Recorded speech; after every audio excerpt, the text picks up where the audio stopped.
पहली तारीख तक देवबंद को छोड़ दो।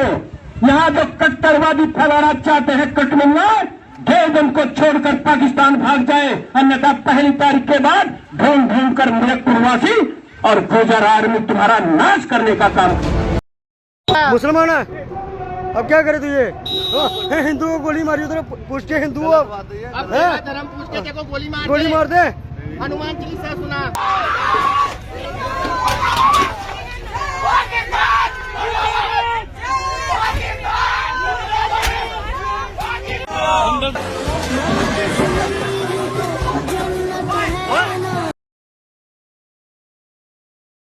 इन्हें पहचानिए, ये कौन लोग हैं जो इस मुल्क में, हमारे प्यारे भारत में आतंकियों के मंसूबों को कामयाब होने दे रहे हैं या कामयाब कर रहे हैं। ये कौन लोग हैं जो पहलगाम में जो आतंकी हमला हुआ उसकी आड़ में भारत में विभाजन और नफरत का सैलाब लाना चाह रहे हैं। क्या आपने एक भी, जी हां ध्यान से सुनिएगा, 26 भारतीय मारे गए पहलगाम में, एक भी मारे गए व्यक्ति के परिजन से यह सुना कि उन्हें मुसलमानों से बदला चाहिए? एक भी मारे गए परिजन के मुंह से सुना कि उन्हें मुसलमानों से नफरत है और मुसलमानों का खून होने चाहिए? एक जगह भी इन 26 परिवार वालों को आप टटोल के देखिए, जिनका सबसे बड़ा नुकसान हुआ पहलगाम में, लेकिन कहीं से भी आपको एक व्यक्ति, एक पत्नी, एक बेटी, एक बहन, एक बच्चा यह बोलते नहीं दिखाई देता जो नफरती भाषा ये लोग बोल रहे हैं, जो कह रहे हैं कि तुम इस मुल्क के नहीं हो, इस मुल्क से बाहर जाओ। आखिर ये कौन लोग हैं जो आतंकवादियों के मंसूबों को इस देश में अमल पर लाना चाहते हैं, यानी देश को बांटना चाहते हैं? इन्हें पहचानना आज की तारीख में बहुत जरूरी है।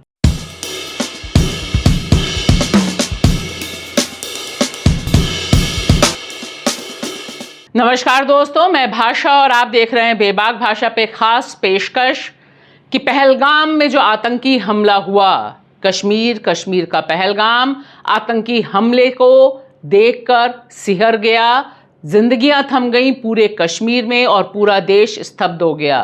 लेकिन ये कौन लोग हैं जो पहलगाम की आड़ में हमारे आपके गली मोहल्ले में नफरती सैलाब ला रहे हैं, हथियार लेकर बाहर आ रहे हैं? दरअसल ये वे तमाम लोग हैं जो इस आपदा में अवसर ढूंढ रहे हैं, आतंकी हमले की आड़ में नफरती सैलाब लाना चाहते हैं, भारत को बांटना चाहते हैं और गली गली मोहल्ले मोहल्ले जाकर अपनी राजनीति चमकाना चाहते हैं। इसका सबसे खतरनाक पहलू यह है जो हमें दिखाई दिया सहारनपुर की इस वीडियो में कि किस तरह से देश के कॉन्स्टिट्यूशन, देश में रूल ऑफ लॉ है, उसकी धज्जियां उड़ाते हुए यह सैलाब, नफरती सैलाब, हथियारों को लहराते हुए घूम रहा है और अपनी तरफ से अल्टीमेटम दे रहा है, अपनी तरफ से यह बताने की कोशिश कर रहा है कि दरअसल वही सरकार है और वही तय करेगी कि इस मुल्क में देवबंद रहेगा, कश्मीरी रहेंगे, मुसलमान व्यापारी रहेंगे या नहीं रहेंगे। यह देश के लोकतंत्र के लिए बहुत बड़े खतरे की घंटी है। यह दरअसल एक आतंकी सोच है, देश के लोकतंत्र पर भीड़ तंत्र को हावी करने वाली, ऐसे भीड़ तंत्र को जिसके पास हथियार भी है और जिसके पास नफरत और नफरत है। वह किसी को भी गोली मार सकते हैं।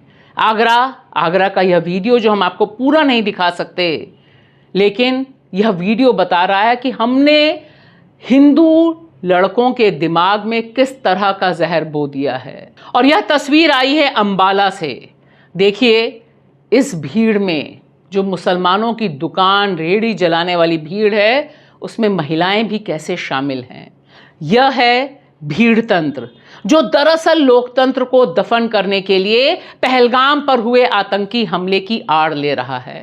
वरना जितने लोगों के घर वाले इस आतंकी हमले का शिकार हुए, उसमें एक व्यक्ति यह कहता है 2 भाइयों को पाया, और जो 2 भाई वह गिनाती हैं वे दोनों कश्मीरी हैं, दोनों मुसलमान हैं। और फिर देखिए यह वीडियो, यह शीतल का वीडियो है जो बार बार देखा जाना बहुत ज़रूरी है। यहाँ पर वो सबके सामने कह रही हैं कि अगर कश्मीरी ना होते तो वे बचकर वापस अपने घर नहीं आ सकती थी। हर मोड़ पर कश्मीरियों ने मदद की। इस तरह की अनगिनत खबरें, रिपोर्टें हमारे पास पहुंच रही हैं, हालांकि वे छोटी छोटी खबरें हैं और उनके ऊपर इस तरह के नफरती लोग हावी हो रहे हैं। मुझे प्रॉब्लम मतलब ताज्जुब इस बात का है कि इतने सारे टूरिस्ट, वहाँ पे एक बंदा आर्मी या पुलिस का कोई नहीं था। हिंदू मुसलमान की बात कर रहे हैं, हिंदू मुसलमान जैसा कुछ है नहीं कश्मीर में, सभी लोग बहुत अच्छे। मतलब जो हम जिसके कैब में घूम रहे थे वो भैया भी मुस्लिम थे, जिस होटल में रुके थे वो भी मुस्लिम थे। वहाँ पे ऐसा कोई माहौल नहीं है। ये जो पाकिस्तानी है ना, वो ये बोल बोल के शायद वो झगड़ा करवाना चाहते हैं और अपना फायदा निकालना चाहते हैं। और देखिए इसी बीच मोदी सरकार में मंत्री पीयूष गोयल क्या कहते हैं। पहलगाम में हुए आतंकी हमले को जोड़ देते हैं कि जब तक इस देश के 140 करोड़ लोग देशभक्ति और राष्ट्रवाद की भावना से ओतप्रोत नहीं होंगे, तब तक इस तरह की घटनाएं होंगी। शर्म कीजिए मंत्री जी, आप अपने देशवासियों पर ही शक कर रहे हैं। जब तक 140 करोड़ भारतवासी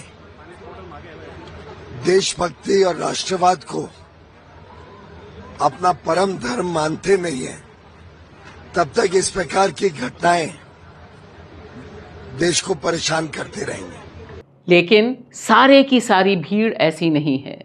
इसी दौर में पुरुषोत्तम अग्रवाल जो विचारक हैं, अध्यापक रहे हैं और साहित्यकार हैं, उन्होंने एक अहम वीडियो अपनी तरफ से जारी किया है और लोगों से अपील की है कि इस नफरती सैलाब में आप शामिल ना हो, क्योंकि यह देश के खिलाफ है।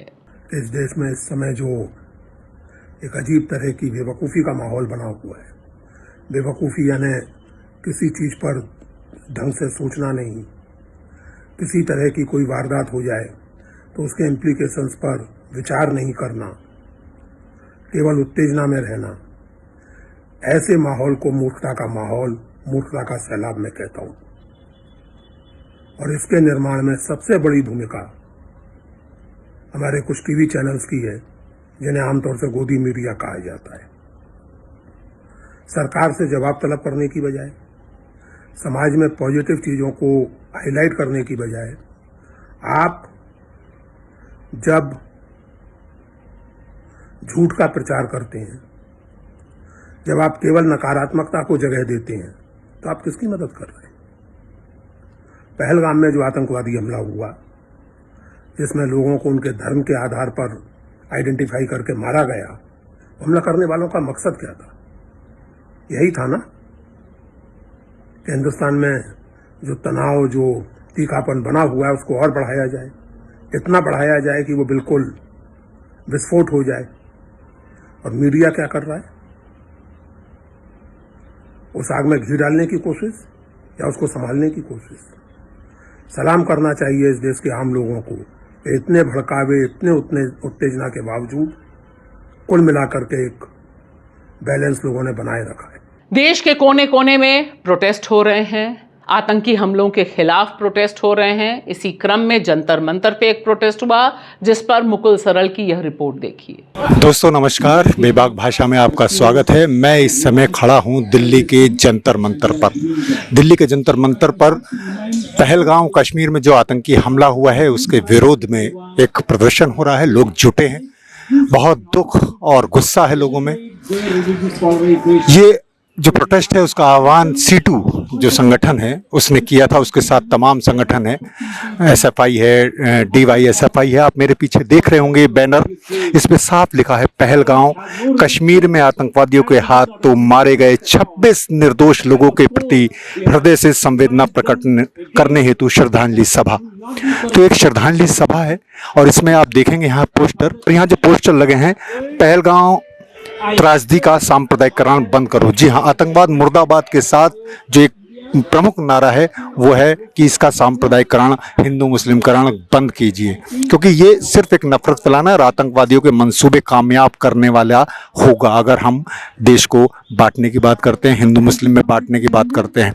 यही यहाँ जो तमाम वक्ता हैं उनका संदेश हमें दिखाई दे रहा है कि आतंकवाद का हम पुरजोर खंडन करें, उसकी मजम्मत करें, साथ ही इस घटना की जो नफरत इसके जरिए फैलाई जा रही है, जो समाज को बांटने की कोशिश की जा रही है हिंदू मुस्लिम में, उसका भी विरोध करें।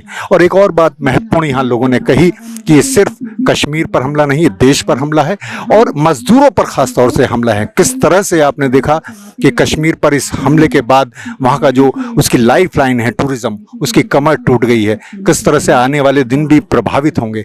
आपने देखा कि कश्मीर में लाखों लाख लोग सड़कों पर उतरे, कश्मीर से लेकर कन्याकुमारी तक यही हाल है कि तमाम लाखों लाख लोग सड़कों पर उतर रहे हैं। कभी कैंडल मार्च हो रहा है, कोई प्रोटेस्ट हो रहा है और इस घटना का विरोध कर रहे हैं और साथ ही ये अपील भी कर रहे हैं कि इस देश में सांप्रदायिक एकता बनाई रखी जाए, क्योंकि आतंकवादियों का और देश विरोधी ताकतों का यही मंसूबा है। आप देखिए इधर मेरे पीछे ये प्रोटेस्ट। सरकार को खुद सोचना चाहिए कि उनका अपना लेफ्टिनेंट गवर्नर उस वक्त क्या बयान दे रहा था और आज वो क्या बयान दे रहे हैं। ये तमाम सवाल जनता के दिमाग के अंदर आ रहे हैं कि क्या हुआ, किस तरह से हुआ। और बिल्कुल सही बात है कि वो दो नौजवान जिन्होंने टूरिस्ट को बचाने के लिए अपनी जान दी, वो शाह जो बिल्कुल नौजवान लड़का अपने घर में अकेला कमाने वाला था, कल जैसे उसकी माँ बिलख रही थी, क्या ये आतंकवादी उसका मजहब नहीं जानते थे? बिल्कुल जानते थे, लेकिन वो लड़का लड़ा, उसने बंदूक छीनी और उसी में वो मारा गया। आज ये मीडिया पूरा हिंदू और मुसलमान करके बता रहा है कि हिंदू नाम पूछ के मारा, नाम पूछ के मारा। उसका भी नाम पूछा था, लेकिन उसके बावजूद उसको मार दिया क्योंकि वो उनके पूरे प्रोग्राम में, उनकी पूरी साजिश में एक दीवार बन करके खड़ा हो रहा था। तो ये आतंकवादी कभी किसी के नहीं होते, ना ये हिंदुओं के हैं ना ये मुसलमानों के हैं, ये सिर्फ और सिर्फ इस मुल्क को बर्बाद करने के लिए हैं। और अंत में एक अपील आपसे, यह व्हाट्सएप मैसेज है जो खूब चल रहा है और जाना भी चाहिए।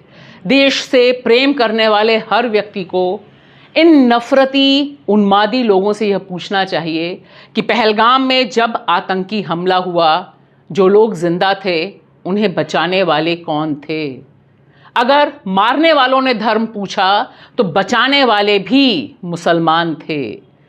वह टैक्सी ड्राइवर, वह घोड़ा सवार, वह घोड़े का मालिक जिसने अपनी पहली शहादत दी, आतंकियों को रोका कि यह मेरे मेहमान हैं, इन्हें तुम गोली नहीं मार सकते, वह व्यक्ति भी मुसलमान था।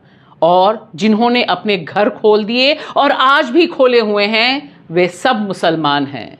ज़रा सोचिए, जब आप अपने गली मोहल्ले में हमला कर रहे हैं कश्मीरी नौजवानों पर, तब आप किससे बदला ले रहे हैं?